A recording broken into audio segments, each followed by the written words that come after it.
Greetings, adventurers, and welcome back to Abnormal Voyages.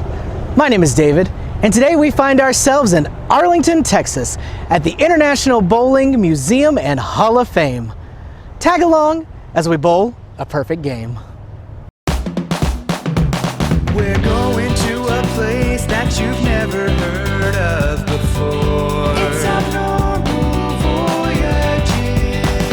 You're gonna learn something new. We're gonna open new doors. It's Abnormal Voyages.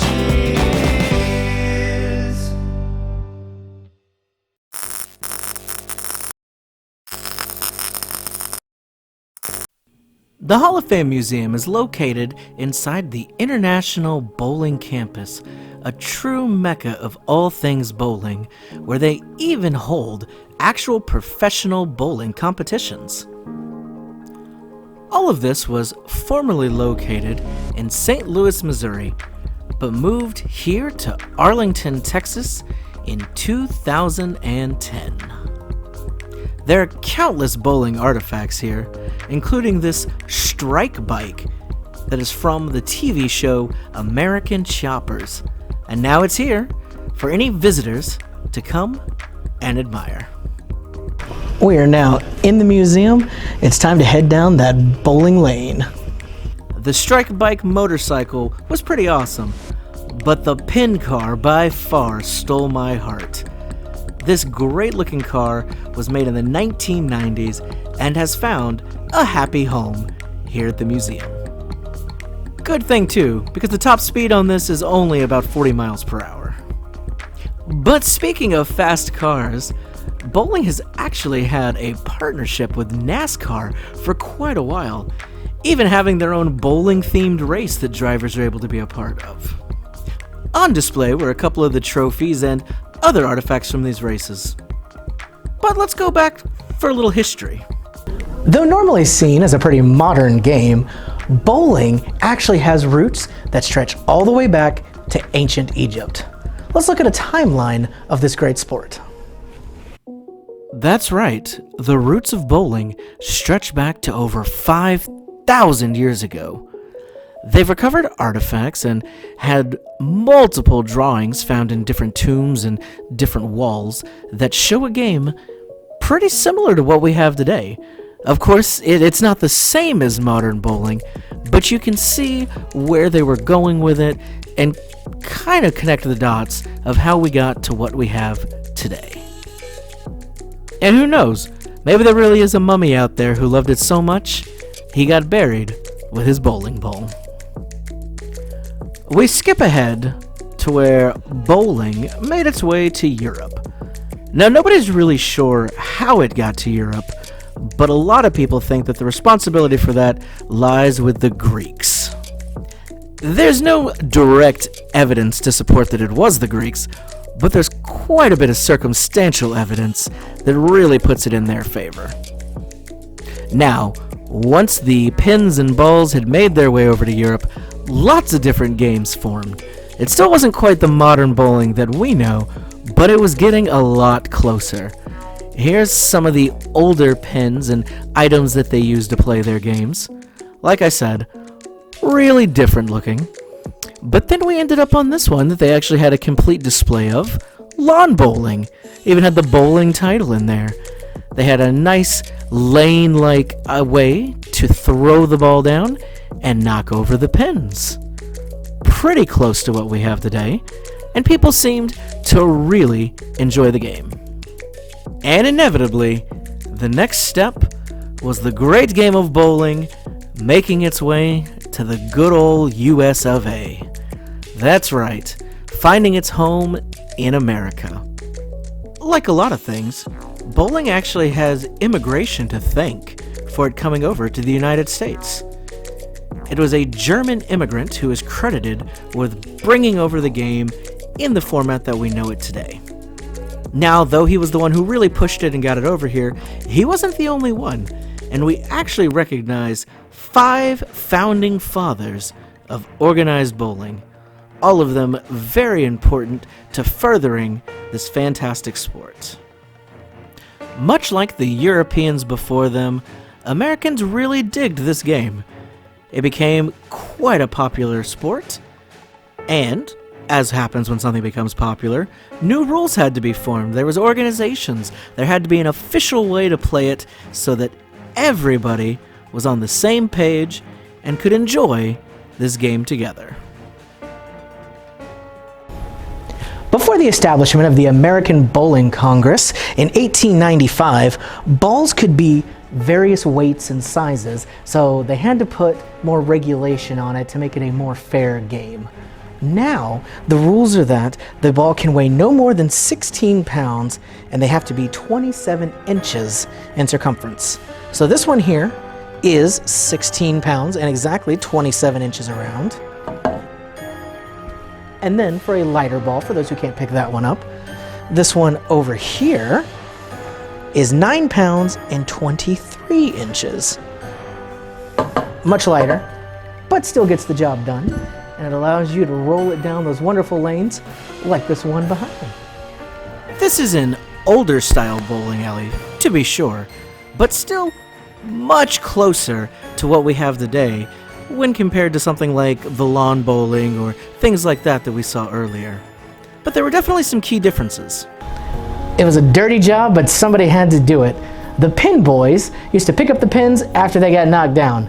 But don't take it from me, take it from our friend here. Name's Ronnie. I work as a pin boy. You could say that the bowling business has its ups and downs. We set the pins up, and the customers knock them down. Now, you know, I'm pretty PO'd about these here automatic pin setter machines taking my job. I've been working these hours going on 3 to 4 years.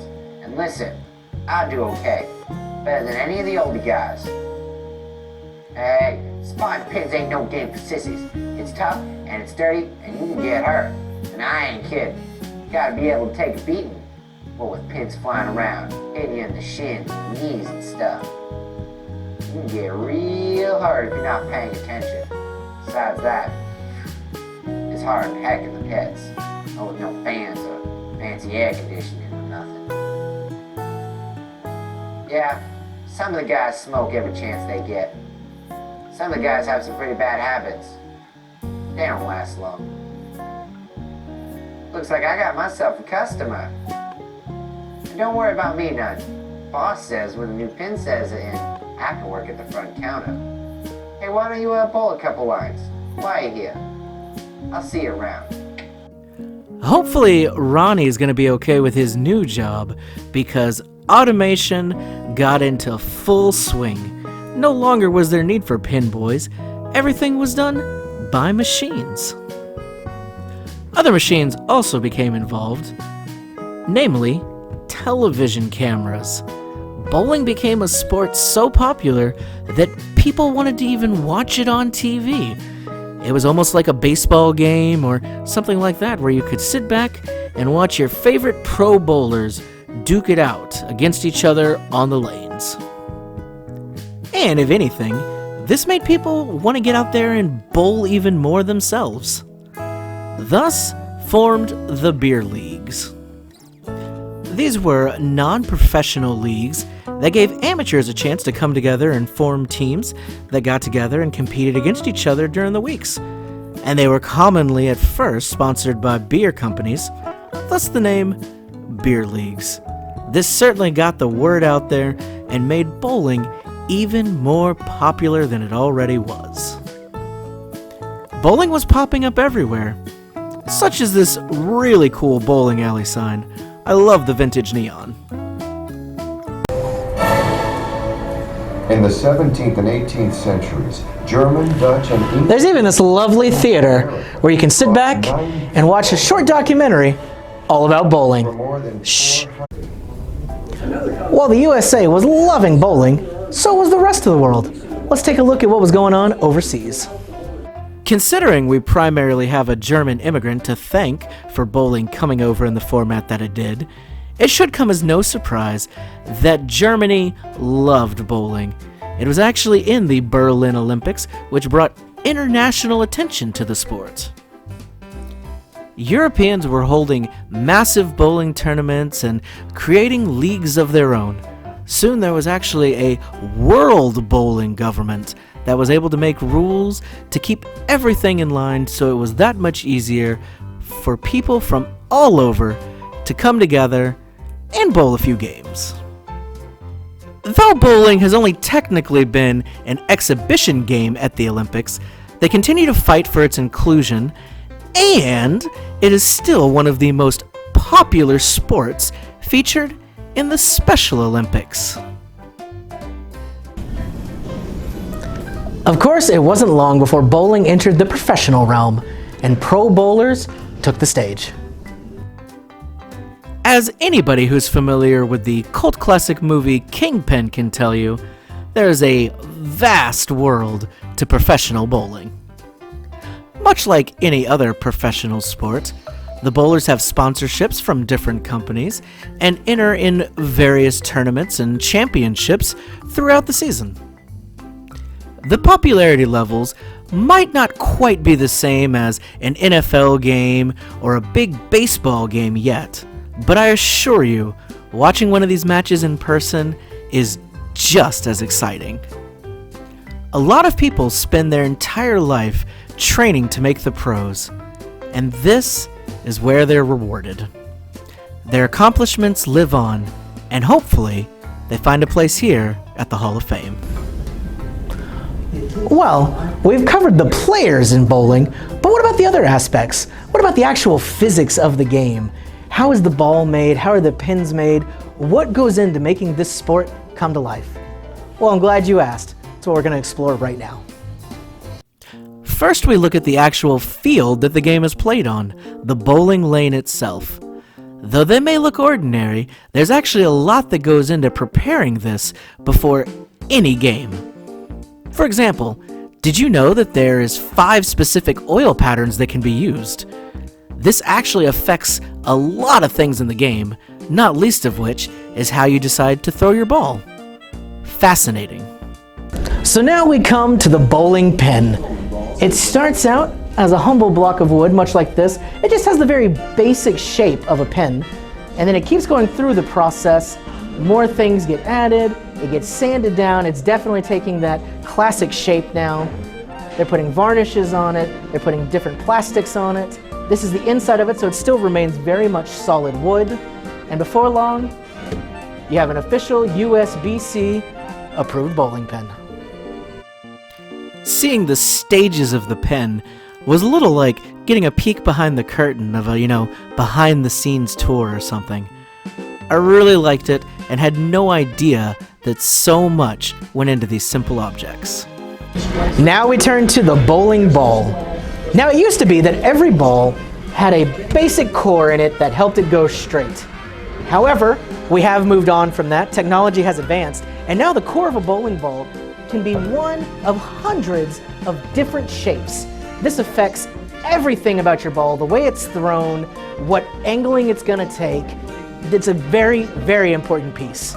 So they're gonna take the core, and after that they put it in a silicone mold like this here, and they are able to actually pour in the rest of the ball to give you that classic round shape, and eventually make your bowling ball.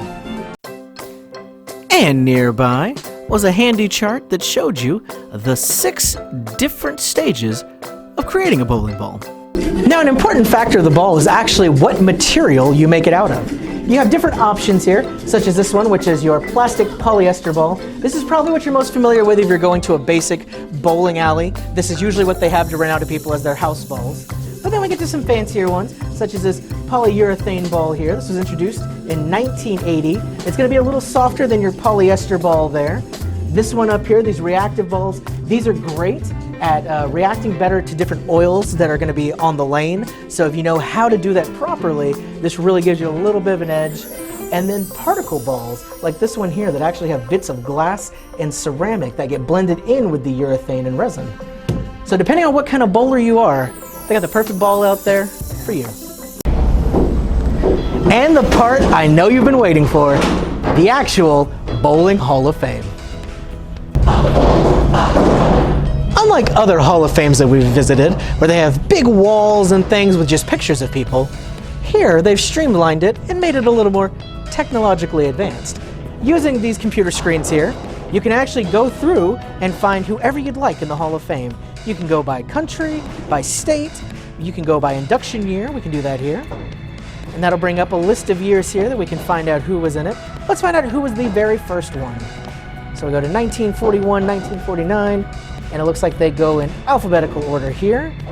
And you can just scroll through and find the year of whoever you want to look at. We go back to the inductee list. We can change that year up if we want. Let's look at some more modern ones over in the 2000s. You go through, you learn not only who they are, but a little bit about them and what they did to make it into the Bowling Hall of Fame. And what better way to end our visit than with some bowling of our very own. My name is David. This has been Abnormal Voyages. Thanks for tagging along. We'll see you in the lanes. Thanks for watching Abnormal Voyages. Thanks for watching.